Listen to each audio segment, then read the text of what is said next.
अयोध्या कौन सी वैसे? अयोध्या ऐतिहासिक भूमि है, प्राचीन भूमि है, इसलिए बहुत महात्म्य है अयोध्या का।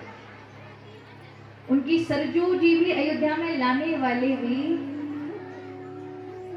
बहुत दिव्य राजा हुए, जिन्होंने वशिष्ठ जी से मानसरोवर से उस ब्रह्म नदी को बुलाया है, सरजू माता, इसलिए वो ब्रह्म जल है। अयोध्या की महिमा शास्त्रों में भरी पड़ी है, प्राचीनतम है, इसलिए अयोध्या हम सनातनियों के लिए विशेष स्थान रखते हैं, बहुत विशेष स्थान रखते हैं। हमारे पूर्वजों ने इतने वर्षों से महाराज खूब अपनी जान की बाजी लगाई, फिर भी राम जी का वो स्वरूप जो उन्हें मंदिर में करना चाहिए वो नहीं देख पाए। लेकिन हम अत्यंत भाग्यशाली हैं, भगवान श्री राम का मंदिर भी वहां विराजमान हो गया और भगवान श्री राम का स्वरूप भी, स्वरूप तो पूर्व में विद्यमान नहीं था लेकिन मंदिर उसके ऊपर नहीं था।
कि सृष्टि का आरंभ नाद से हुआ है, साउंड से हुआ है।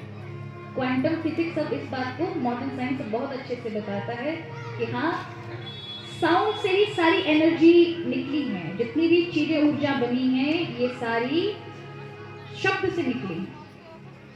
और ये वो शब्द है ओम। और ये बहुत पहले ऋषियों ने कहा कि ये संपूर्ण संसार जगत का जो सृजन हुआ है वो नाद से हुआ है। किससे हुआ है? नाद से। नाद से ही सब कुछ प्रकट हुआ है, सारी चीजें। एक हाथ में डमरू है यानी सृजन है, दूसरे हाथ में ऐसे अर्धचंद्राकार हाथ है, उसके ऊपर अग्नि है। अग्नि माने, अग्नि को हमारे संस्कृत में पावक कहते हैं। पावक माने पवित्र, जो पवित्र कर दे। अग्नि शुद्ध कर देती है। अग्नि के अंदर जो भी जाएगा, अगर वो जैसा है, हकीकत में जैसा स्वरूप होगा वैसा ही बन जाएगा। कागज को जलाओ क्या बनेगा? राख। पत्थर को जलाओ, राख को ही जला दो क्या बनेगा? राख। राख ही रहेगी, क्योंकि वो उसका असली रूप है।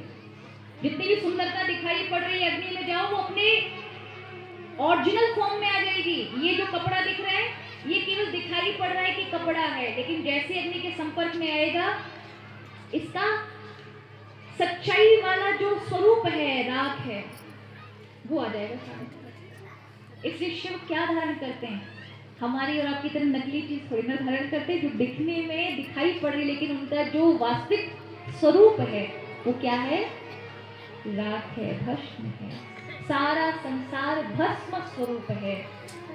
इसलिए एक और सृष्टि है का सृजन है और दूसरे हाथ में प्रलय है शिव के लिए। और उनके पैरों में जो पड़ा हुआ जीव है वो हमारे अवगुण है, जिसको शिव दबाते हैं, जो उनकी शरण चला जाता है। जीवन में कभी भी आपको लगे कि हम कहीं किसी विपत्ति में फंस गए हैं, कष्ट में फंस गए हैं, तो भगवान से जुड़ा क्यों आवश्यक है? उस समय अपने मन से चीजों को बनाने की जगह बड़ी चीजों पर भगवान की शरण जाना चाहिए। शरणागति बड़ा बल है महाराज, बहुत बड़ा काम करती है। जैसे ऐसे उदाहरण में समझ लो, दो बच्चे लड़ रहे हो किसी खिलौने के लिए, तो जो महामूर्ख बालक होगा ना, वो लड़ने में व्यस्त होगा, खींचातानी करेगा, मैं लूंगा मैं लूंगा मैं लूंगा। और थोड़ा होशियार बालक हुआ तो उस चीज को छोड़ करके मैया पिताजी के पास जाएगा, मैया माँ देखो ये मेरा खिलौना इसने छीन लिया। और आपको क्या लगता है, माँ की आंख हुई, एक देश को मिलेगा कि नहीं मिलेगा? लड़के केवल हाथ पांव ही तोड़ लोगे अपने। कहने का अर्थ है कि जब हम पे मुसीबत आती है, कष्ट आता है, तो हम भगवान की शरणागति नहीं होते हैं।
कुंज विकुंजन विहरत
अब पहुंच गए हैं हम कथा से घर की ओर। आज की कथा बहुत अच्छी रही। सुबह जल यात्रा हुई। हम जल यात्रा में सुबह चले गए थे 11 बजे और पहले हमने जल यात्रा की। उसके बाद हमने कथा सुनी, व्यास दीदी की कथा सुनी और बहुत अच्छे प्रवचन दिए। आज हमने राधा कृष्ण की झांकी भी देखने को मिली। हमको हमेशा अलग अलग झांकी रहती है और आज हमने राधा कृष्ण का स्वरूप देखा स्वयं। जैसे कि हमको ऐसा लगा कि जैसे हम ब्रिज में होंगे, ऐसा महसूस किया हमने। तो आज की वीडियो यहीं पर एंड करती हूँ और आपको अगर वीडियो पसंद आई तो लाइक कमेंट फॉलो ज़रूर करना और मिलते हैं अगले दिन, अगली सुबह, अगली वीडियो में। और तब तक के लिए जय देवभूमि, जय उत्तराखंड।